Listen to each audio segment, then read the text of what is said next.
আসসালামু আলাইকুম গাইস। আপনারা সবাই কেমন আছেন? আলহামদুলিল্লাহ আমি ভালো আছি। তো দুপুরে খানা খাইছি, অনকা বিকালবেলা আমার ছেলে আবার খাবার রান্না দিয়ে গেছে, কি সিঙ্গার রান্না দিয়ে গেছে। আমি না কইছি, কই কেন আনছ তুই এডি? আমি ওই সিঙ্গারা ওডি খাই না, এডি ওই মুরগির কলিজার সিঙ্গারা আর কি।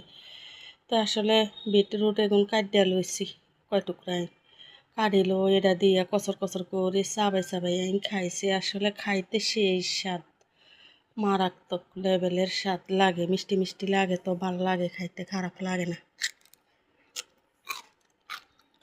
কাঁচা পেঁয়াজ দিয়ে যেত না, ভালো আছে, খাইতে মজা লাগে।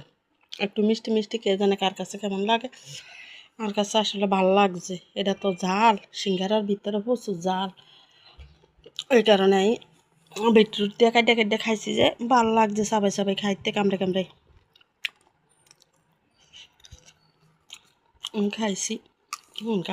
কাপ্তন কেমন লাগে জানে। বিটরুট এগুন আসলে আঙ্গ ফোলা ফাইনে পছন্দ করে না, এ লেগে কিনি না, আরে কইব আনে আনি আনে খাইন, আমরা খাইতাম না। আমি আনছি, বেশি আনি না, একটা আনছি, একটাতে হয়েছে 500 গ্রাম, আধা কেজি বড়। তো এইটাই এই কারি করতে লইছি।